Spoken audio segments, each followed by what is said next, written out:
Nisto se manifestou o amor de Deus para conosco, em que Deus enviou o seu Filho unigênito ao mundo, para que por meio dele pudéssemos viver. O que Deus está nos dizendo neste versículo é que a manifestação do seu próprio caráter de amor altruísta está intrinsecamente ligada ao envio do seu Filho unigênito. E se o significado dessas palavras, Filho unigênito, for destruído, então a revelação do caráter amoroso de Deus também é destruída.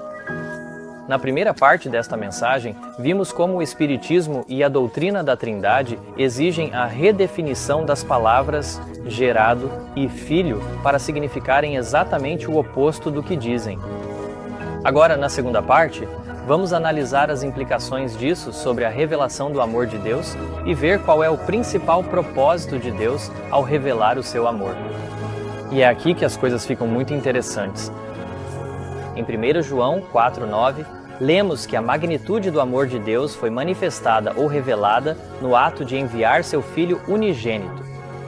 E como o amor de Deus é revelado no sacrifício que ele fez ao enviar seu Filho unigênito, isso significa que, quando líderes religiosos defendem doutrinas que negam que Jesus é o Filho de Deus, o que eles estão fazendo é obscurecer ou denegrir a manifestação do amor de Deus.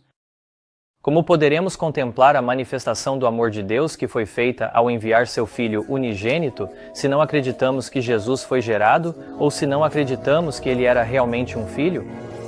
Seria impossível. Se existem três seres divinos coeternos cumprindo papéis diferentes, como alguns defendem, um Deus enviar outro Deus para morrer pelo homem, revela o amor do Deus que não precisou morrer? Obviamente que não. Deus ama seu Filho.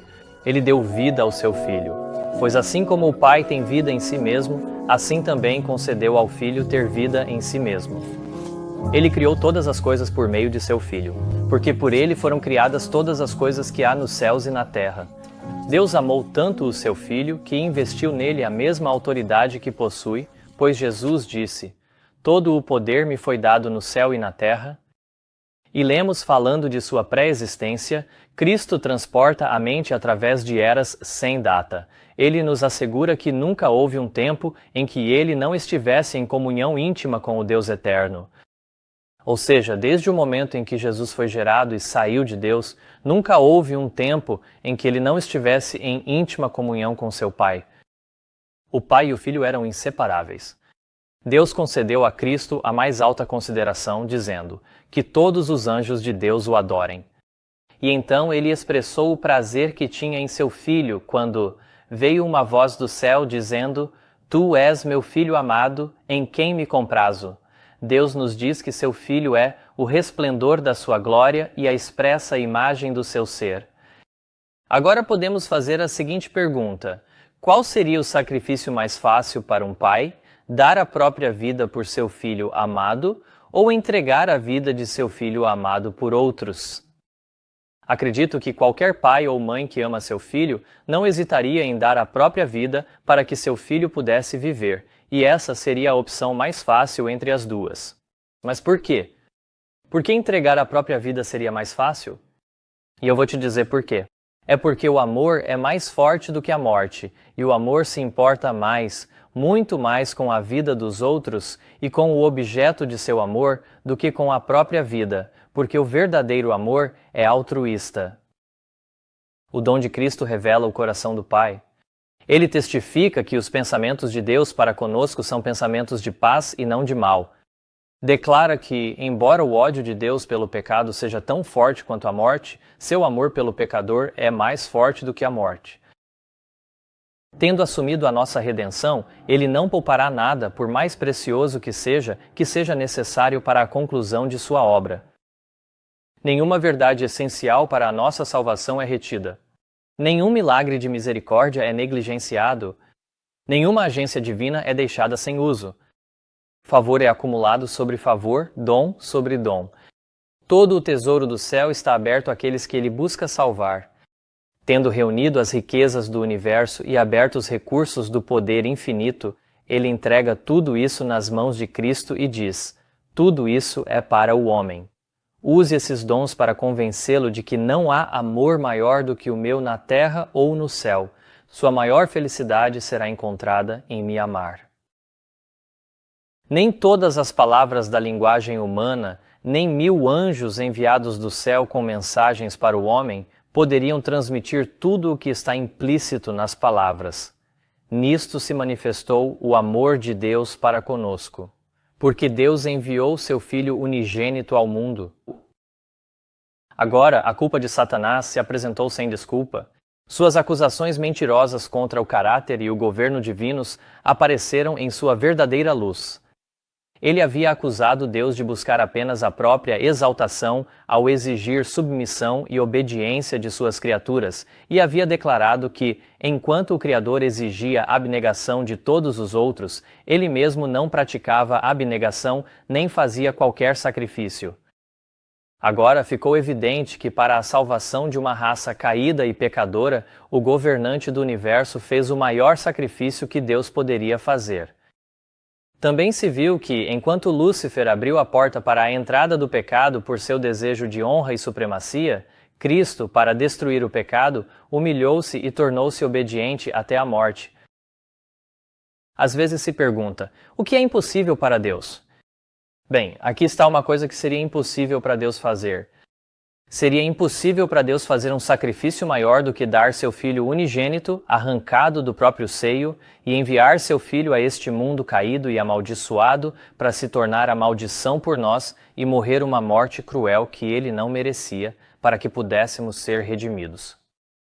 Esse foi o maior sacrifício que Deus poderia fazer, e porque foi o maior sacrifício que Deus poderia fazer, também é a maior demonstração de amor que Deus poderia dar. Vou repetir isso porque é realmente importante. Ao dar seu Filho unigênito, Deus fez o maior sacrifício que poderia fazer, e porque foi o maior sacrifício que Deus poderia fazer, também foi a maior demonstração de amor que Deus poderia dar. Ao dar seu Filho unigênito para morrer pelos pecadores, Deus manifestou ao homem caído um amor que não tem paralelo. Sem paralelo significa que nada pode se comparar a isso. Ao dar seu Filho unigênito, Deus ofereceu uma manifestação de seu amor que jamais poderá ser igualada. Louvor e adoração foram derramados pela abnegação e sacrifício de Jesus, por ele ter consentido em deixar o seio do Pai e escolher uma vida de sofrimento e angústia, e morrer uma morte ignominiosa para dar sua vida pelos outros. Disse o anjo: pensais que o Pai entregou seu Filho amado sem luta? Não, foi realmente uma luta para o Deus do céu decidir entre deixar o homem culpado perecer ou dar seu Filho amado para morrer por eles. Até mesmo o Deus onipotente lutou ao entregar seu Filho unigênito. Que Deus sacrificasse seu Filho, a quem ama, para redimir uma raça de seres que menos merecem isso, é uma revelação de amor insondável, uma revelação que está além da nossa capacidade de compreender plenamente. Existe algum amor em todo o mundo que possa ser comparado ao amor que Deus manifestou a um mundo perdido?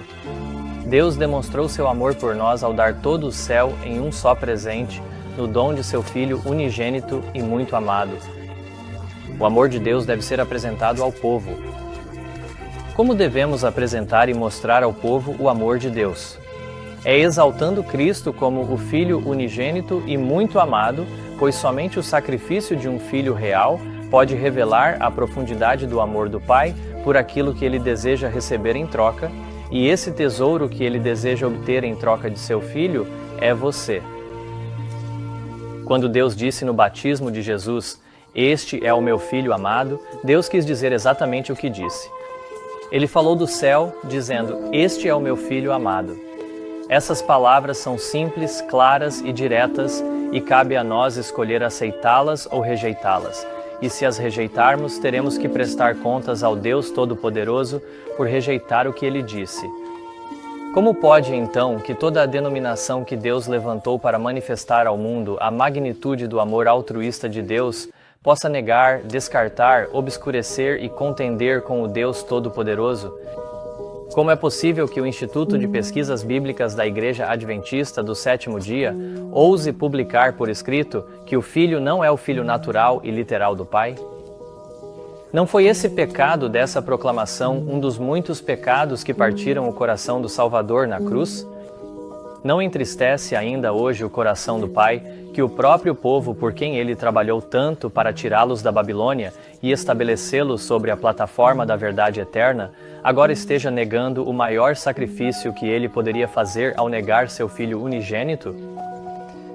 Disse que a Trindade é um mistério, mas não é um mistério ainda maior que os adventistas do sétimo dia acreditem na conferência geral, em vez das palavras claras de Deus, que ele falou do céu com sua própria voz? Agora, você pode dizer, espere um minuto, a maioria dos adventistas do sétimo dia não sabe que a igreja nega a filiação de Cristo, e você estaria certo. Eles não sabem.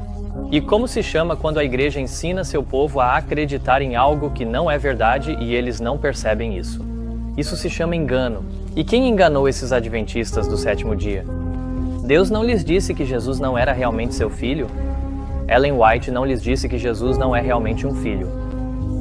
Mas veja, quando a grande maioria dos membros da igreja está afastada ou não convertida e não estuda suas Bíblias, eles são muito facilmente, até mesmo sem esforço, enganados e feitos cativos pelo inimigo. Permita que aquelas palavras divinamente inspiradas, pronunciadas do céu e que ecoaram pela terra como um trovão, penetrem em seus ouvidos e mente e deixem a impressão mais indelével de tudo o que você já ouviu em toda a sua vida. Este é o meu Filho amado. E então, não permita que ninguém, nem todos sobre a face da terra, apaguem da sua alma a palavra que o Pai pronunciou do céu a respeito de seu Filho. Os mundos que não haviam caído contemplaram, admiraram e adoraram, pois nunca o amor de Deus havia sido tão expresso como nesta ocasião, quando seu amor se revelou tão profundo, rico e amplo, que entregou ao mundo seu Filho unigênito, para a grande obra de revelar o caráter de Deus ao mundo, para que os homens pudessem contemplá-lo nele. Jamais houve no céu tamanha alegria como quando o tabernáculo do céu foi estabelecido entre os homens. Perceba que trazer o caráter de Deus diante do mundo não poderia ser mais claramente expresso do que por Deus dar o seu Filho unigênito. Para compreender plenamente o valor da salvação, é necessário entender o que ela custou. Em consequência de ideias limitadas sobre os sofrimentos de Cristo, muitos atribuem pouco valor à grande obra da expiação. O glorioso plano da salvação do homem foi realizado por meio do infinito amor de Deus, o Pai. Neste plano divino vê-se a mais maravilhosa manifestação do amor de Deus pela raça caída. Um amor como o que se manifesta no dom do Filho amado de Deus deixou os santos anjos admirados. Porque Deus amou o mundo de tal maneira que deu o seu Filho unigênito, para que todo aquele que nele crê não pereça, mas tenha a vida eterna. Que tipo de manifestação de amor é essa? É a manifestação mais maravilhosa, e ela se revelou no dom do Filho amado de Deus, pois Deus amou tanto o mundo que deu o seu Filho unigênito. Para aquelas almas que creem na doutrina da Trindade, na natureza coeterna de Cristo, que ele não tem princípio e, portanto, não é um filho real e não foi realmente gerado, o que elas perderam? Elas perderam a mais maravilhosa manifestação do amor de Deus para com a raça caída. Quais são os resultados de tal perda? Perder até mesmo um vislumbre da mais maravilhosa manifestação do amor de Deus pode ser calculado, quantificado ou explicado a seres finitos.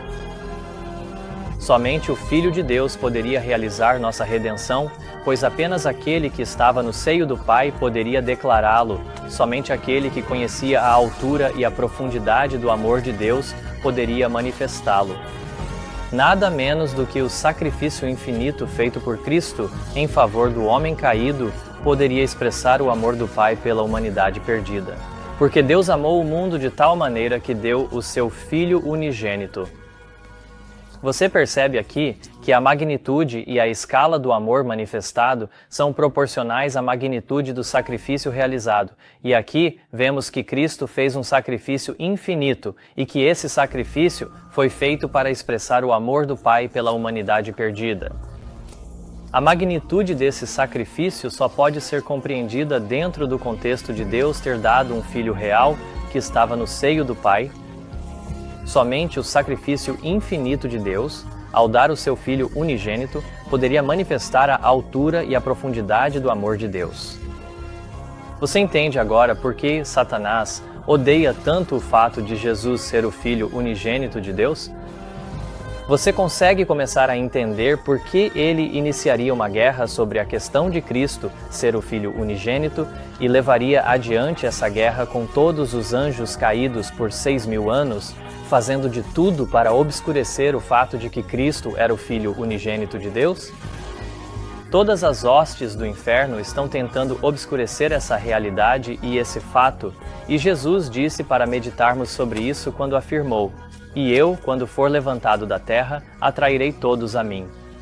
Por que então não meditamos mais frequentemente sobre a mais maravilhosa manifestação do amor de Deus? É muito fácil reduzir o debate entre a Trindade e o ensino bíblico de um pai e um filho reais a uma controvérsia doutrinária, e na verdade nem é um debate justo, porque a palavra Trindade nem sequer está na Bíblia, e a ideia de que há um Deus composto por 3 pessoas não está na Bíblia, que Jesus é coeterno ou sem princípio não está na Bíblia. E assim, na ausência de um único assim diz o Senhor, usam uma infinidade de versículos misturados com inferências, insinuações, suposições, presunções e heresias filosóficas para suprir a falta. E como as conclusões são inevitavelmente antibíblicas e irremediavelmente irracionais, o erro é encoberto com a proclamação de que se trata de um mistério. E se você não aceitar a palavra deles, é considerado indigno de ser reconhecido como cristão e é excluído da igreja, muitas vezes, sem sequer tentarem mostrar qual seria o seu suposto erro. Por outro lado, o não trinitariano, para afirmar e defender sua posição, só precisa citar a palavra de Deus exatamente como está escrita, de Gênesis a Apocalipse, e que Deus amou o mundo de tal maneira que deu o seu Filho unigênito, deixando então para o ouvinte aceitar ou rejeitar as simples palavras de Deus exatamente como estão escritas. O único argumento ao qual os defensores da verdade bíblica não conseguiram responder é que abraçar a verdade envolve um sacrifício.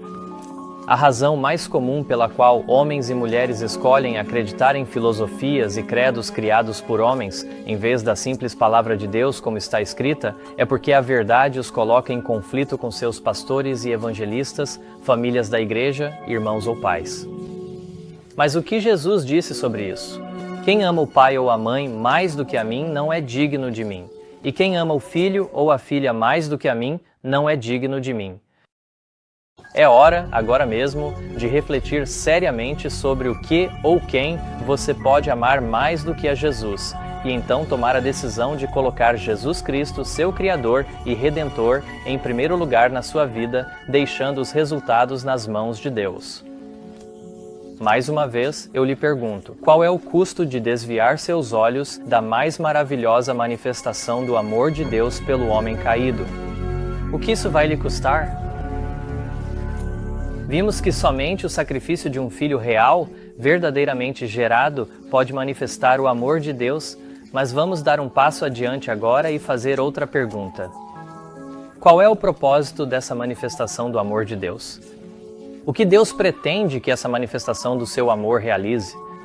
Mas há esperança para todos, porque Deus amou o mundo de tal maneira que deu o seu Filho unigênito, para que todo aquele que nele crê não pereça, mas tenha a vida eterna. Se o amor de Deus não for valorizado e não se tornar um princípio permanente no coração endurecido para amolecer e subjugar a alma, estaremos completamente perdidos. O Senhor não tem nenhum poder de reserva com o qual possa influenciar o homem. Ele não pode dar manifestação maior de seu amor do que aquela que já deu. O presente mais precioso do céu foi oferecido livremente para sua aceitação. Se a demonstração do amor de Jesus não derreter e subjugar o seu coração, por que outro meio você poderá ser alcançado? 2 vezes nesta declaração lemos que o propósito do amor de Deus é amolecer e subjugar a alma ou o coração. E esse objetivo é tão importante que, se o amor de Deus não produzir o efeito desejado, estaremos completamente perdidos. O propósito do amor de Deus, então, é salvar almas. E qual é o propósito pelo qual Deus manifestou o seu amor e qual foi a maior manifestação desse amor? Foi ao dar o seu Filho unigênito. Quão importante é, então, entendermos que Deus realmente deu um Filho real, que foi realmente gerado. É tão importante quanto o propósito pelo qual o sacrifício foi feito. É tão importante, portanto, quanto a salvação da sua alma.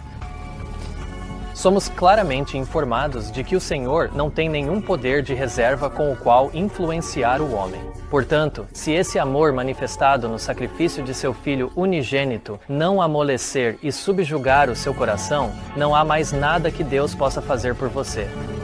Não existe sacrifício maior que Ele possa fazer além daquele que já fez.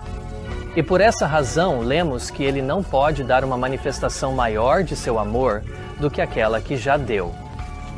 Ellen White falou sobre Paulo, dizendo que corações foram quebrantados por sua apresentação do amor de Deus, conforme revelado no sacrifício de seu Filho unigênito, e muitos foram levados a perguntar: o que devo fazer para ser salvo?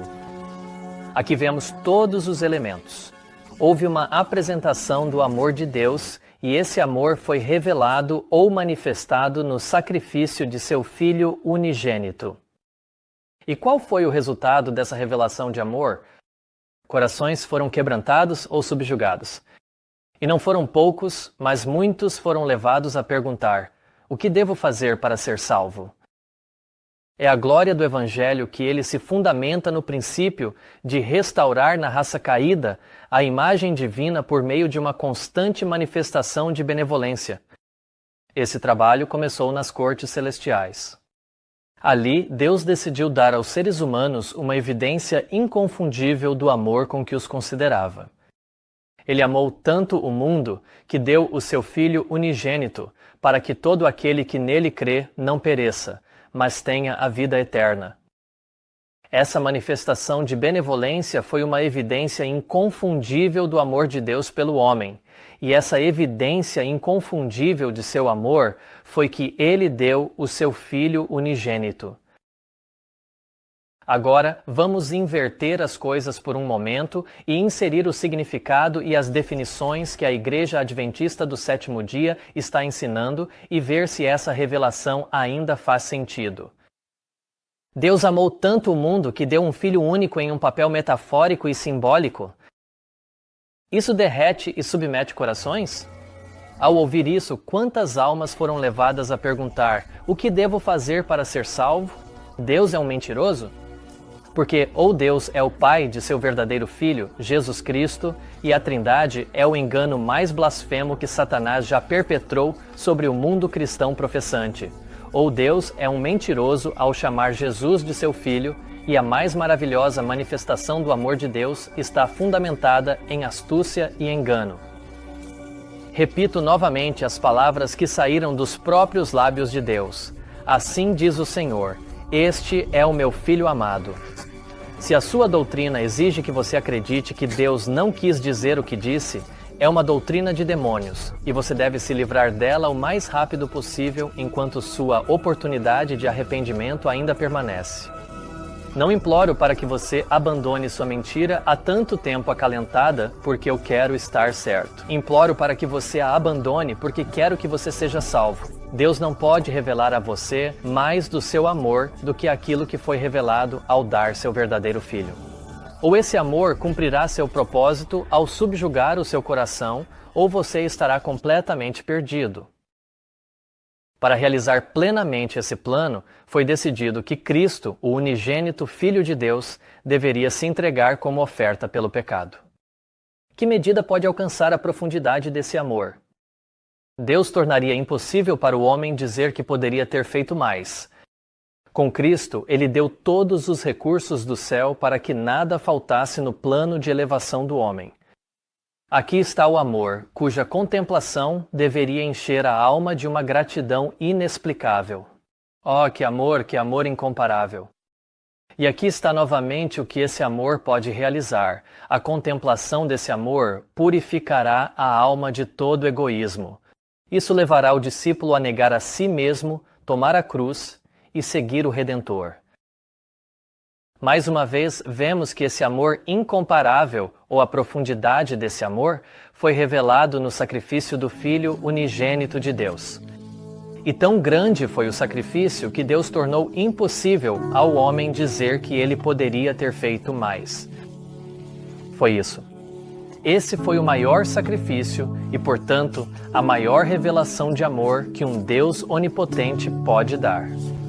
Com Cristo, ele deu todos os recursos do céu. Deus deu tudo o que era possível para Deus dar.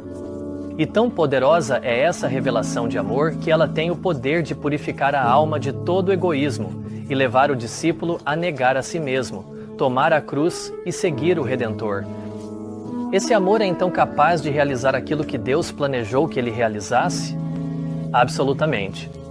Mas essa revelação de amor terá o mesmo efeito se não acreditarmos que Jesus é um Filho real ou realmente gerado à expressa imagem da pessoa do Pai? Não pode. É a magnitude do sacrifício que revela a magnitude do amor de Deus. E se o sacrifício é corrompido, então a manifestação do amor de Deus também é corrompida. Deus fez o homem à sua imagem e organizou o homem em famílias com pais e filhos, com o propósito de nos permitir compreender o sacrifício que ele fez ao dar seu Filho unigênito. Deus tenha misericórdia da alma que queira fazer você acreditar que Deus deu um filho de faz de conta metafórico, enquanto pediu a Abraão que sacrificasse seu filho real.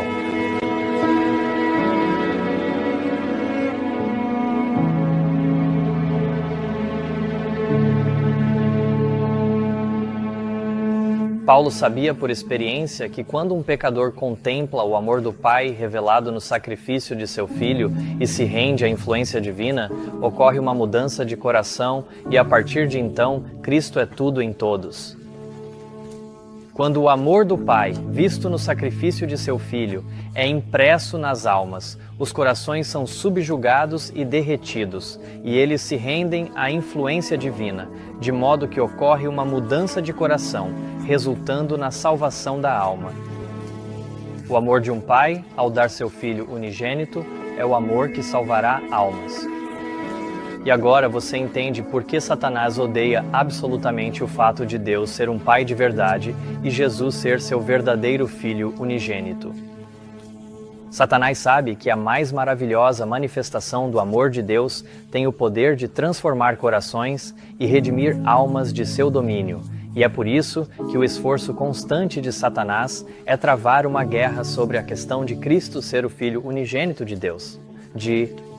E é por isso que foi escrito, a respeito de todas as suas hostes demoníacas, que esse fato de que Cristo era o Filho unigênito de Deus, os anjos procurariam obscurecer. Longe de ter acabado, essa guerra ainda está sendo travada hoje ao enganar o povo de Deus para aceitar uma doutrina que nega o Filho unigênito de Deus, enquanto professa aceitá-lo. A grande apostasia começou originalmente com a negação do amor de Deus, tal como está claramente revelado na palavra. Você sabia que o grande conflito começou com a negação do amor de Deus? Mas não apenas uma negação do amor de Deus, e sim, mais especificamente, uma negação do amor de Deus tal como está claramente, não de forma misteriosa, mas claramente revelado na palavra. E como o amor de Deus foi claramente revelado na palavra? Vamos continuar.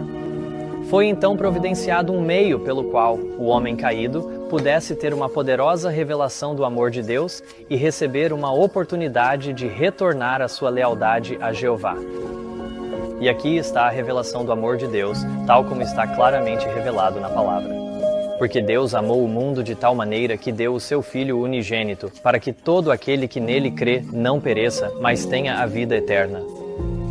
O que essa declaração nos diz é que a grande apostasia começou originalmente com a negação do amor de Deus, tal como está claramente revelado na palavra, e de que ele deu o seu Filho unigênito. A negação de que Cristo é o Filho unigênito de Deus foi a negação do amor de Deus que acendeu o grande conflito. Então, como você acha que Satanás guerrearia contra essa manifestação do amor de Deus? Ele só poderia fazer isso modificando, reinterpretando ou removendo aquilo que revela claramente Jesus Cristo como o Filho unigênito de Deus. E acredite, se quiser, a maioria das traduções da Bíblia de fato removeu a palavra unigênito ou a alterou completamente.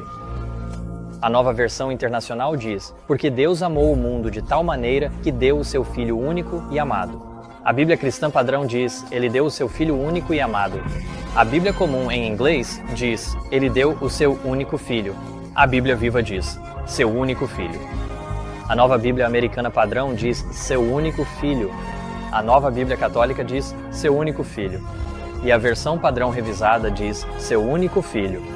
O site Sabbath School Net escreve que o Instituto Adventista de Pesquisa Bíblica concorda com as traduções modernas de um só, em vez de unigênito. O Sabbath School Net está citando um artigo diretamente do BRI sobre João 3,16 e a palavra unigênito, no qual eles escrevem: quando o termo é usado para descrever Jesus, ele simplesmente significa único ou um e somente. E eles confirmam a tradução da Nova Versão Internacional de 1 João 4,9 dizendo: o Pai nos amou e enviou seu único e amado Filho ao mundo para que pudéssemos viver por meio dele. Deus deu o presente mais precioso que tinha, seu único e exclusivo Filho, para nos redimir. E é por isso que os adventistas do sétimo dia, como o Sabbath School Net, chegam à conclusão de que, em João 3,16, onde se diz Filho unigênito ou Filho único, não está se referindo ao Filho de Deus tendo sido gerado ou nascido em algum momento. Em outras palavras, Jesus nunca foi nascido ou gerado por Deus, mesmo que Ellen White, a quem eles professam acreditar, tenha escrito sobre Jesus como o primogênito do céu e o unigênito do Pai. Vemos que Satanás está determinado a impedir que os homens vejam o amor de Deus que o levou a dar seu Filho unigênito para salvar uma raça perdida, pois é a bondade de Deus que leva os homens ao arrependimento. E assim, Satanás leva homens e mulheres a acreditarem que Jesus não é realmente gerado e não é realmente o Filho de Deus, para que eles não vejam o amor de Deus que os levaria ao arrependimento. Novamente, é por isso que os anjos de Satanás procuram obscurecer esse fato, que Cristo era o único Filho gerado de Deus. E esse fato é frequentemente obscurecido ao reinterpretar a palavra gerado para significar único ou criado, ou ao denegrir o verdadeiro significado da palavra filho, reduzindo-a a um mero título, encenação ou qualquer coisa que não seja um filho real. Deus amou o mundo de tal maneira que deu o seu Filho unigênito, para que todo aquele que nele crê não pereça, mas tenha a vida eterna. Esse amor em favor do homem, expresso no dom de seu Filho unigênito, despertou em Satanás o ódio mais intenso, tanto em relação ao doador, que é Deus, quanto ao presente de valor inestimável, que é seu Filho. Satanás havia apresentado o Pai ao mundo de forma distorcida, e por meio desse grande dom, suas representações foram provadas falsas. Pois ali estava um amor sem paralelo, provando que o homem seria redimido a um custo inconcebível. E aqueles que aceitaram esse fato, de que o dom de Deus foi dar um filho real, gerado por Deus, também despertaram em Satanás o ódio mais intenso. Você conhece alguém que foi desassociado por rejeitar a Trindade e por aceitar o Filho unigênito de Deus? Como essas pessoas foram retratadas por aqueles que discordaram delas? como mentirosos, como enganadores, como homens ou mulheres tentando causar divisão ou discórdia. E qual foi o crime deles? Tentar ajudar outros a enxergar a mais maravilhosa manifestação do amor de Deus? Em 2018, o livro de Ty Gibson, The Sonship of Christ, foi calorosamente acolhido e altamente considerado pela maioria dos adventistas do sétimo dia. Diversos ministérios e organizações, como a 3ABN, fizeram entrevistas com Ty, e a denominação Adventista do Sétimo Dia endossou e promoveu o livro em seu próprio canal no YouTube. No livro, Ty Gibson escreve: é nesse contexto que Jesus se identifica como o Filho unigênito de Deus. Certamente essa linguagem significa que o Pai, lá atrás na eternidade passada, deu à luz Jesus antes do que Jesus não tinha uma existência distinta de Deus. E então conclui: na verdade não significa nada disso. Ele prossegue explicando que Filho unigênito é um título de aliança, não um título cronológico ou ontológico. Com essas palavras, ele deixa claro que acredita que Jesus não é realmente o Filho unigênito de Deus, como o Pai o declarou ao falar do céu. 2 anos depois, em 2020, Ty Gibson continuou nesse caminho com seu próximo livro, O Trio Celestial, no qual afirma que a doutrina antitrinitariana é uma forma de paganismo. Seu raciocínio filosófico é que, se existe um único Deus verdadeiro que deu seu verdadeiro Filho unigênito, então estamos diante não do ato mais incrível de amor abnegado que se possa imaginar, mas do ato mais assustador de egoísmo que se possa conceber. O Calvário é ou uma prova de que Deus é amor, ou uma prova de que Deus é um monstro sedento de sangue. Se aquele que sofre e morre no Calvário é alguém diferente de Deus, então bem-vindo à imagem mais aterrorizante de Deus que a mente humana pode imaginar. Bem-vindo a um universo em que a pessoa mais poderosa que existe é, essencialmente, egoísta. Além de não haver um único texto bíblico que apoie esse cenário, o contexto do argumento de Ty presume que Deus, nosso Pai, desejava um sacrifício por algum motivo egoísta e que outra pessoa teve que fazer esse sacrifício. Mas o que dizem as Escrituras? Porque Deus amou o mundo de tal maneira que deu o seu Filho unigênito, e como foi Deus quem deu, então Deus também fez um sacrifício. Diante de todo o mundo está claramente apresentado o grande sacrifício feito pelo Pai e pelo Filho em favor da humanidade. Ah, se todos pudessem compreender o grande amor, o alto sacrifício, a benevolência e a bondade de nosso Pai Celestial ao dar seu Filho para morrer por nós, para que, se crermos e cumprirmos seus mandamentos, possamos ter uma doce paz, a alegria do Pai, o amor do Pai e nos unirmos a Ele de coração, alma, mente e força para manter a justiça e caminhar em perfeita harmonia com Cristo. Não é apenas o sacrifício de Cristo, é também o sacrifício do Pai. O Pai, em união e simpatia amorosa com seu Filho, submeteu-se a sofrer junto com ele. Ele não poupou seu Filho unigênito, mas o entregou livremente por todos nós. Esse dom de Cristo é a verdade suprema do amor de Deus e de sua paternidade por todo o tempo e por toda a eternidade. Aqui está o amor de Deus em sua paternidade. Vamos absorver esse amor para que possamos conhecer pela experiência quão real, terna e alegre é a vivência da paternidade de Deus. Ao enfatizar o sacrifício e o amor do Pai, Ellen White menciona 3 vezes a paternidade de Deus, porque ao exaltar a paternidade de Deus, ela está revelando a magnitude de seu sacrifício ao dar um filho real.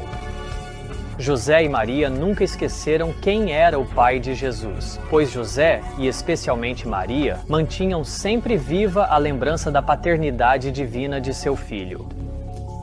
Eles sabiam que a criança divina tinha um pai divino. Palavras não conseguem expressar a perda dessa verdade suprema do amor de Deus na paternidade de Deus.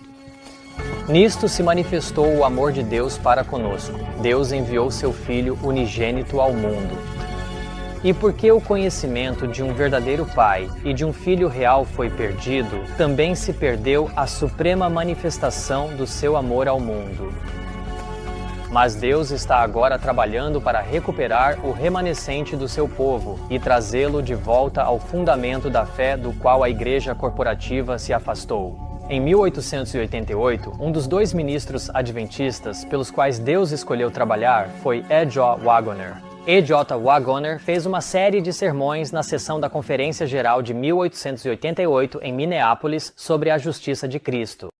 Veja o que Ellen White disse após ouvir suas mensagens. Aquilo que foi apresentado está em perfeita harmonia com a luz que Deus se agradou em me dar durante todos os anos da minha experiência. Vocês sabem que uma luz preciosa brilhou em conexão com a lei de Deus à medida que a justiça de Cristo foi apresentada juntamente com essa lei. O Dr. Wagoner trouxe a vocês uma luz preciosa, não uma luz nova, mas uma luz antiga que foi esquecida por muitas mentes e que agora está brilhando novamente em raios claros. Ela também disse: quando afirmei diante de meus irmãos que estava ouvindo pela primeira vez as opiniões do irmão E. J. Wagoner, alguns não acreditaram em mim. Declarei que tinha ouvido verdades preciosas sendo proferidas, às quais pude responder de todo o coração, pois não teriam essas grandes e gloriosas verdades, a justiça de Cristo e o sacrifício completo feito em favor do homem, sido impressas de forma indelével em minha mente pelo Espírito de Deus? Acaso esse tema não tem sido apresentado repetidas vezes nos testemunhos? E então, ao falar sobre A.T. Jones e E. J. Wagoner, ela acrescentou: quando o Senhor deu aos meus irmãos o encargo de proclamar essa mensagem, senti-me indescritivelmente grata a Deus, pois sabia que era a mensagem para este tempo.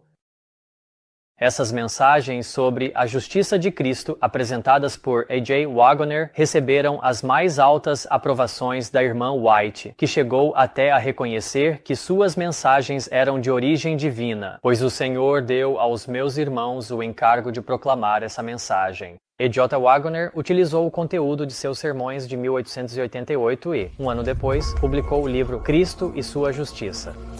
Neste livro, E. J. Wagoner escreve: as Escrituras declaram que Cristo é o unigênito Filho de Deus. Ele é gerado, não criado. Quanto ao momento em que foi gerado, não nos cabe investigar, nem nossas mentes poderiam compreender se nos fosse dito. Houve um tempo em que Cristo saiu e veio de Deus, do seio do Pai, mas esse tempo está tão distante nos dias da eternidade que, para a compreensão finita, é praticamente sem começo. Wagoner afirmou claramente sobre Cristo que ele é gerado, não criado, concordando assim com Ellen White quando ela escreveu: Deus amou o mundo de tal maneira que deu o seu Filho unigênito, não um filho por criação como foram os anjos, nem um filho por adoção como é o pecador perdoado, mas um filho gerado à expressa imagem da pessoa do Pai. Nossos pioneiros e Ellen White entendiam que gerado e criado não significam a mesma coisa. Esse entendimento também foi perdido. Em seu livro, O Trio Celestial, Ty Gibson cita o comentário de Wagoner de que Cristo foi gerado, não criado, e oferece a seguinte opinião: mas então, percebendo que não faz sentido algum haver um Deus criado, Wagoner precisa insistir que gerado deve significar algo misteriosamente diferente da palavra criado, embora ele não consiga compreender essa noção.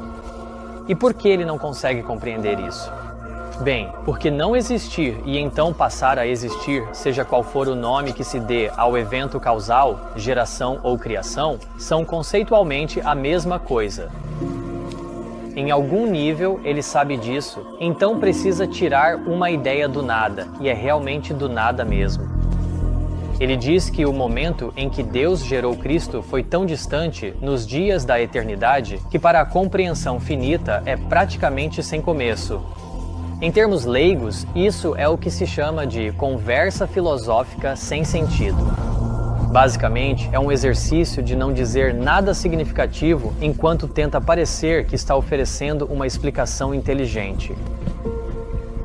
Não é impressionante ver um dos principais evangelistas da Igreja Adventista do Sétimo Dia assumir uma posição tão dura e condenatória ao argumentar contra os homens que receberam luz do céu para proclamar essa mensagem e ainda zombar e ridicularizar o que eles escreveram sob a influência do Espírito de Deus, sem nem saber que o profeta em quem dizem crer fez as mesmas afirmações? Bem-vindo ao ômega da apostasia. Talvez, em certa medida, você agora possa entender por que o ômega fez o profeta tremer.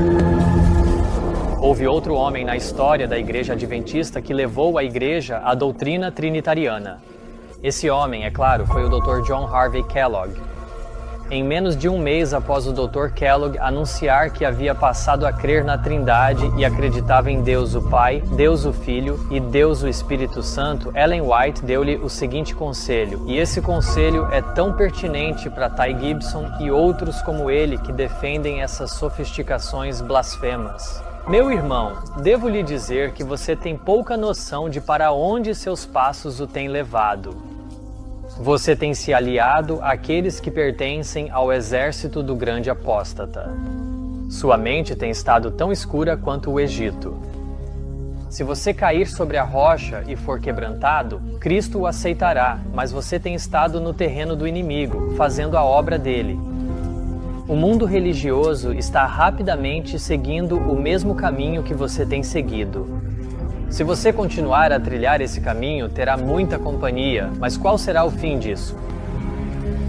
Por tanto tempo você tem andado em trevas, por tanto tempo tem seguido o seu próprio caminho, que pode ser fortemente tentado a resistir a este apelo que faço. Se não fosse pelo fato de que seus interesses eternos estão em jogo, eu não lhe falaria sobre este assunto. Você não fará um esforço completo, determinado e semelhante ao de Cristo para quebrar o feitiço que Satanás lançou sobre você? Ele tem tido grande poder sobre sua mente e o influenciado em caminhos errados. Ele pensa que pode segurá-lo agora. Você não vai derrotá-lo e desapontá-lo? Escrevo para você como escreveria para um filho. Afaste-se do inimigo, o acusador dos irmãos. Diga a ele, afasta-te de mim, Satanás. Cometi um pecado grave ao dar ouvidos às suas sugestões. Não vou mais escutá-las. Imploro pelo bem da sua alma que resista ao tentador para que ele fuja de você. Aproxime-se de Deus e ele se aproximará de você. Você perderá o céu a menos que caia sobre a rocha e seja quebrantado. Já se passaram mais de 120 anos desde que esse apelo foi feito. O período de provação do Dr. Kellogg se encerrou. Até onde sabemos, não houve nenhum pedido de desculpas por parte do Dr. Kellogg, nenhuma carta admitindo sua culpa, nenhuma carta de arrependimento ou de afastamento do seu pecado de exaltar suas próprias sofismas sobre Deus no lugar do que Deus disse sobre si mesmo. Assim como nosso Salvador, estamos neste mundo para servir a Deus. Estamos aqui para nos tornarmos semelhantes a Deus em caráter e, por meio de uma vida de serviço, revelá-lo ao mundo. Esse é todo o nosso propósito, toda a razão da nossa existência.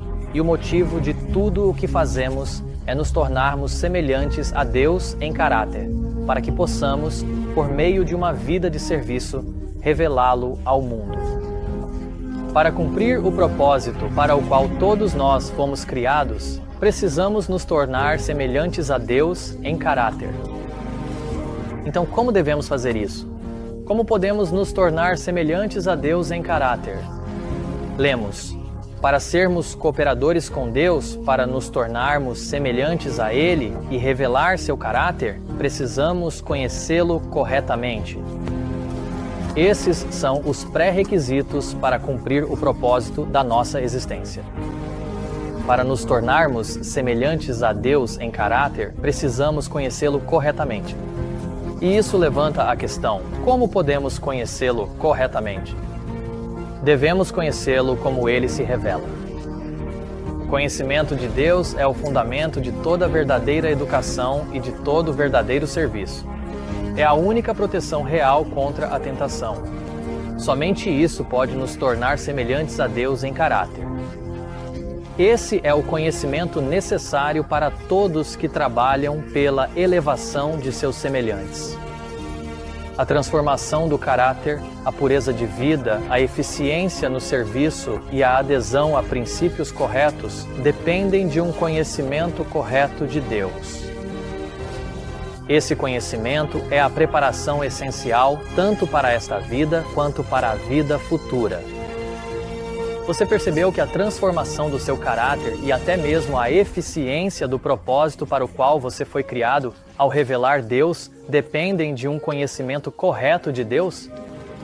Mas faz sentido, não faz? Até mesmo um conhecimento correto de Deus pode ser uma proteção na tentação. Você sabia que um conhecimento correto de Deus vai te ajudar a obter vitória sobre o pecado? Sobre o conhecimento de Deus, ela escreve: é somente isso que pode nos tornar semelhantes a Deus em caráter. Somente isso. Não há outro caminho. Ou entendemos o significado dessas palavras, ou não poderemos cumprir nosso propósito nesta vida ou na vida futura. Precisamos ter um conhecimento correto de Deus e, novamente, como saber se temos esse conhecimento correto de Deus? Temos um conhecimento correto de Deus quando o conhecemos como Ele se revela. Você conhece Deus como um Deus imaterial, 3 em 1, como os homens lhe ensinaram? Ou você conhece Deus como Ele se revela em Sua palavra? Como um Pai amoroso que deu seu Filho unigênito, formado à expressa imagem de Sua própria pessoa. Pense cuidadosamente nessas perguntas, pois delas depende a sua salvação. Se Deus se revela como um Pai que amou tanto o mundo que deu seu Filho unigênito, então não seria meditar sobre o sacrifício de Deus ao dar seu Filho algo que nos ajudaria a conhecer Deus? É verdade que Deus deu seu Filho unigênito para morrer por nós, para sofrer a penalidade da lei de Deus que foi quebrada. Devemos considerar isso e meditar sobre esse fato. E aqui está o resultado. E quando nossas mentes estão constantemente refletindo sobre o incomparável amor de Deus pela raça caída, começamos a conhecer Deus e a nos familiarizar com Ele, a ter um conhecimento de Deus e de como Jesus Cristo, ao vir ao nosso mundo, deixou de lado suas vestes reais e sua coroa de rei e revestiu sua divindade com a humanidade. Por nossa causa, Ele se fez pobre para que nós, por meio de sua pobreza, pudéssemos ser enriquecidos. O Pai enviou seu Filho para cá e justamente neste pequeno átomo de mundo foram encenadas as cenas mais grandiosas que a humanidade já conheceu. Nisso se manifestou como Deus escolheu revelar a si mesmo, seu caráter, seu amor, sua justiça. Nisso se manifestou o amor de Deus, que é o caráter de Deus, ao dar aquilo que lhe era mais precioso, seu Filho unigênito, um verdadeiro Filho gerado à expressa imagem e semelhança de si mesmo. Nisso se manifestou o maior sacrifício que Deus poderia fazer. Nunca permita que alguém tire de você a mais maravilhosa manifestação do amor de Deus. Seu caráter semelhante ao de Cristo, sua santificação e sua eficiência no serviço dele dependem totalmente de você ter o conhecimento correto de Deus, de conhecer a Deus como Ele se revelou. Pois nisto se manifestou o amor de Deus para conosco, porque Deus enviou seu Filho unigênito ao mundo para que pudéssemos viver por meio dele. Antes de encerrar, quero compartilhar alguns pensamentos sobre minha própria experiência ao compreender a paternidade divina de Deus e a filiação divina de Cristo. Entender que Jesus é realmente o Filho de Deus me ajudou a identificar Deus mais claramente como o Pai, que Ele é de fato um Pai real, exatamente como se revela ser. Compreender a filiação literal de Cristo, portanto, me ajudou a distinguir entre o Pai e o Filho ao ler a Bíblia ou os escritos de Ellen White. E assim, minha compreensão tanto da Bíblia quanto dos escritos de Ellen White foi grandemente ampliada. Antes de estudar esse assunto, eu acreditava que Jesus era o Filho de Deus, mas depois de estudá-lo, agora eu sei que Jesus é o Filho de Deus. E a diferença é esta: eu sei exatamente a quem estou orando e por meio de quem estou orando. Uma impressão muito mais profunda do amor e do sacrifício de Deus e de Cristo foi gravada em minha mente, assim como o amor do Pai ao dar um Filho verdadeiro de seu próprio ser, e o amor de seu Filho, que voluntariamente se rendeu perfeitamente à vontade do Pai, até mesmo à morte, para que eu mesmo pudesse experimentar a vida eterna. Como resultado de compreender a filiação literal de Cristo, a intimidade aumentada do relacionamento que tenho desfrutado com Deus e seu Filho, eu não consigo expressar em palavras. Isso precisa ser experimentado. A filiação literal de Cristo me ajudou a identificar que o Deus 3 em 1, disfarçado como o Deus da Bíblia, não passa de um ídolo satânico, a grande obra-prima do Anticristo. Agora tenho a alegria e a confiança adicionais de saber que Jesus quis dizer exatamente o que disse quando orou ao seu Pai e o chamou de o único Deus verdadeiro. Portanto, compreender a filiação literal de Cristo fortaleceu minha confiança na Palavra de Deus e quebrou minha confiança no homem e em suas filosofias e sofismas triviais. As palavras de Jesus ecoam em minha mente com novo fervor, pois aquilo que é altamente estimado entre os homens é abominação diante de Deus. Compreender a filiação literal de Jesus Cristo me permitiu discernir a diferença entre adorar meu Pai no céu e o Pai da mentira. E saber que Jesus é o verdadeiro Filho de Deus tornou 1000 vezes mais distinta e clara a verdadeira causa raiz do grande conflito entre Cristo e Satanás, e tornou o significado da batalha sobre esse assunto mais real, aplicável e visível, até mesmo nos dias de hoje. Pois quando as escamas caem dos seus olhos, você consegue ver essa controvérsia sobre a identidade de Deus e de seu Filho exatamente como ela realmente é. O último reduto de Satanás para enganar o mundo, levando-o a rejeitar a divindade de Cristo e o sacrifício de um Deus amoroso. A filiação literal de Cristo trouxe uma profundidade e um significado novos e antes inimagináveis para a minha compreensão da biologia de toda a vida na Terra, ao perceber que, em cada planta e animal que gera segundo a sua espécie, isso serve para provar a todas as hostes celestiais e a todos os mundos não caídos que o Deus divino realmente trouxe de seu próprio seio um Filho divino, à sua própria imagem e natureza, segundo a sua própria espécie. Agora entendo que Jesus é divino porque ele é o Filho literal de Deus, gerado por Deus. E também percebo que, ao rejeitar a filiação literal de Cristo, muitos não percebem que estão rejeitando sua divindade, pois as palavras de Jesus ressoam com tanta autoridade e grandeza. Pois o próprio Pai vos ama profundamente porque vós me amastes e verdadeiramente crestes que eu saí de Deus. Eu vim do Pai. Até mesmo 1 Coríntios 8,6 ganha muito mais significado e importância. Mas para nós há um só Deus, o Pai, de quem são todas as coisas e para quem existimos, e um só Senhor, Jesus Cristo, por quem são todas as coisas, e nós por Ele. Versículos como este, e também Provérbios 8 e até João 3,16, agora têm uma relevância especial neste tempo de grande engano em que estamos vivendo. Eu costumava ser indiferente e desinteressado por assuntos como a Trindade e a identidade de Deus. Mas onde antes eu era morno, agora sou zeloso pela verdade, pois através dela encontrei uma intimidade muito mais profunda no meu relacionamento com Deus. E como resultado de compreender a filiação literal de Cristo, entendo melhor o perigo do espiritualismo e também consigo identificar de forma clara e concisa o ômega das heresias mortais. As escamas caíram dos meus olhos e, consequentemente, percebi em que armadilha perigosa eu estava, por ter aceitado ignorantemente a doutrina da Trindade.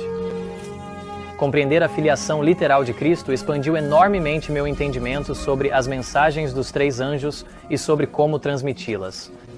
O trinitariano não pode dar as mensagens dos 3 anjos, pois ele não sabe qual Deus deve temer ou adorar. Ao aceitar um Deus ídolo, a Igreja Adventista do 7º dia hoje, assim como todo o mundo protestante, rejeitou a mensagem do primeiro anjo, um crime pelo qual os evangélicos passaram a ser identificados como as filhas da Babilônia. Ao recusarem receber a mensagem do primeiro anjo, as igrejas rejeitaram a luz do céu e caíram do favor de Deus. Confiaram em sua própria força e, ao se oporem à primeira mensagem, colocaram-se em uma posição onde não podiam ver a luz da mensagem do segundo anjo. Tendo abraçado a doutrina da Trindade, os adventistas do sétimo dia não sabem que estão bebendo o vinho da Babilônia e chamando outros a fazerem o mesmo. E agora entendo por que a identidade de Deus é tão imperativa para a mensagem do terceiro anjo, pois o sábado que guardamos é um sinal do Deus que adoramos. Consequentemente, minha apreciação pelo próprio sábado aumentou. Compreender que Jesus é um filho real me ajudou a entender melhor o primeiro mandamento, pois agora sei a verdadeira identidade do único Deus verdadeiro que somos ordenados a adorar. Isso também me ajudou a entender o segundo mandamento, pois a concepção de Deus que eu antes professava acreditar, agora reconheço que era um ídolo. E quando passei a entender que Jesus realmente era o Filho de Deus, ficou profundamente gravado em mim o quanto Deus orientou firmemente o povo, em meados de 1800, a abandonar todas as suas igrejas babilônicas que adoravam a Trindade, e como ele os reuniu e os chamou de adventistas do sétimo dia, guiando cuidadosamente seus estudos e compreensão de sua palavra com um profeta vivo entre eles. E colocou seu povo sobre a plataforma da verdade eterna, o firme fundamento dos princípios fundamentais de 1889, e lhes deu tudo o que precisavam para concluir a obra. E entendo melhor do que nunca o resultado horrível da rebelião, e que, a cada dia desde 1888, os adventistas do sétimo dia têm descartado sua herança e seu alto chamado em troca do mundo e de seus favores. Ellen White citou Jesus quando ele disse: Ó Jerusalém, Jerusalém, que matas os profetas e apedrejas os que te são enviados, quantas vezes quis eu reunir teus filhos, como a galinha ajunta seus pintinhos debaixo das asas, e vós não quisestes. Eis que a vossa casa vos é deixada deserta. E então ela acrescentou: que o Senhor não permita que essa cena se repita agora na experiência do povo que professa ser de Deus.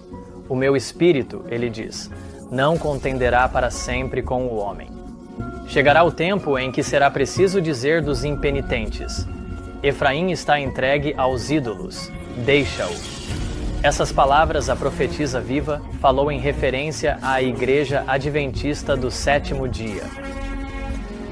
Isso foi em 1890, mas agora é 2024, e o registro dos últimos 133 anos provou, além de qualquer sombra de dúvida, que essa advertência temível contra o povo que professa ser de Deus não foi atendida, e que a Igreja Adventista do sétimo dia, de fato, repetiu a experiência dos filhos de Israel em sua apostasia e rejeição a Deus, e que Deus realmente fez o que advertiu que faria. Ele os deixou sozinhos para desenvolverem e manifestarem o fruto do Espírito que os controla.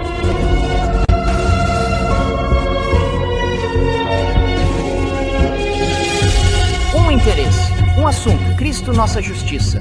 Amém. Levar as pessoas de volta à verdadeira adoração a Deus em preparação para a breve vinda de Cristo.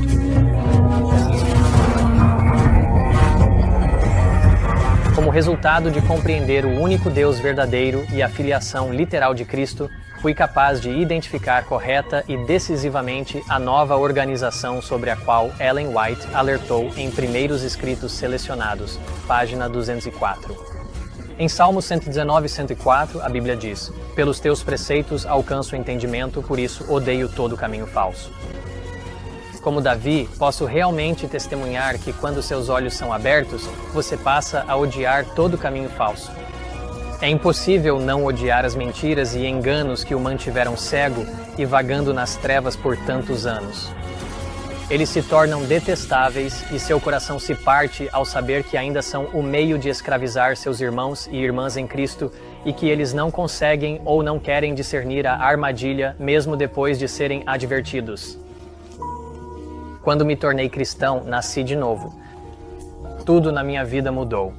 Meus interesses mudaram, minha mente mudou, minha visão de mundo mudou, minhas práticas mudaram e, em pouco tempo, até minha alimentação mudou. Não houve nada em mim que tenha permanecido igual. É impossível transmitir em palavras a outro ser humano o conceito de realmente nascer de Deus. Tudo muda, e não temporariamente, mas permanentemente e para melhor. Só posso tentar comparar a experiência de conhecer o único Deus verdadeiro e seu verdadeiro Filho Jesus a nascer de novo, novamente. Sempre será um dos marcos espirituais mais notáveis da minha vida. Tudo mudou. Mudou quem Deus é para mim, mudou quem Jesus é para mim, mudou quem o Espírito Santo é para mim, e me devolveu uma intimidade com Deus que antes me era desconhecida. À medida que mudei o Deus que eu adorava, consequentemente, mudei onde eu adorava e com quem eu adorava. O Filho Divino de Deus foi exaltado em minha mente e em meu coração, e sou tão atraído por ele que estou perdido para o mundo e para o brilho de todos os seus ídolos. Como Paulo, considero todas as coisas como perda pela excelência do conhecimento de Cristo Jesus, meu Senhor, por quem sofri a perda de todas as coisas e as considero como esterco para que eu possa ganhar Cristo. Quero encerrar com uma última declaração. É nosso privilégio conhecer Deus de forma experimental, e no verdadeiro conhecimento de Deus está a vida eterna. O unigênito Filho de Deus foi o presente de Deus para o mundo, em cujo caráter foi revelado o caráter daquele que deu a lei aos homens e aos anjos. Ele veio proclamar o fato de que o Senhor nosso Deus é um só Senhor, e a Ele somente servirás. A menos que os homens conheçam a Deus como Cristo o revelou, nunca formarão um caráter segundo a semelhança divina e, portanto, nunca verão a Deus. É motivo de espanto entre os anjos no céu que aqueles que um dia conheceram a Deus possam se tornar descuidados, permitir que suas mentes sejam absorvidas por qualquer ocupação temporária e deixar que sua atenção se desvie do Deus do céu, a ponto de forma deliberada e voluntária, esquecerem seu Criador e substituí-lo por outros senhores e outros deuses. Chegou o tempo em que há muitos senhores e muitos deuses, e Satanás tem o propósito de se interpor entre Deus e a alma humana, para que os homens não prestem homenagem a Deus ao guardar a sua lei. Como é possível que, ao guardar a lei de Deus, os homens não estejam prestando homenagem a Ele? Bem, quem é que professa guardar a sua lei? Qual denominação é aquela que professa estar guardando a lei de Deus e, ao guardar a sua lei, os adventistas do sétimo dia estão prestando homenagem a Deus? Poderia-se dizer que os adventistas do sétimo dia já conheceram a Deus? E, se sim, eles se tornaram descuidados e permitiram que sua atenção fosse desviada do Deus do céu, no singular, a ponto de forma deliberada e voluntária, esquecerem seu Criador e substituí-lo, no singular, por outros senhores e outros deuses, no plural? E nessa substituição do único Deus do céu por falsos senhores e outros deuses, será que Satanás conseguiu interpor-se entre Deus e esses adventistas do sétimo dia, de modo que, mesmo ao guardarem sua lei e o sábado, eles não estejam prestando homenagem a Deus, mas a outro em seu lugar? Aqui está o restante da declaração. Satanás envolveu-se com vestes de brilho angelical e vem aos homens como um anjo de luz. Ele faz com que a alma culpada veja as coisas de forma distorcida, de modo que odeia aquilo que deveria amar e ama aquilo que deveria odiar e desprezar. Deus é tão deturpado para ele, que não se importa em manter o verdadeiro e vivo Pai em seu conhecimento, mas se volta para a adoração de falsos deuses. Agora você sabe como, nisto, o maior sacrifício que Deus poderia fazer manifesta o amor de Deus por nós, porque Deus enviou seu Filho unigênito.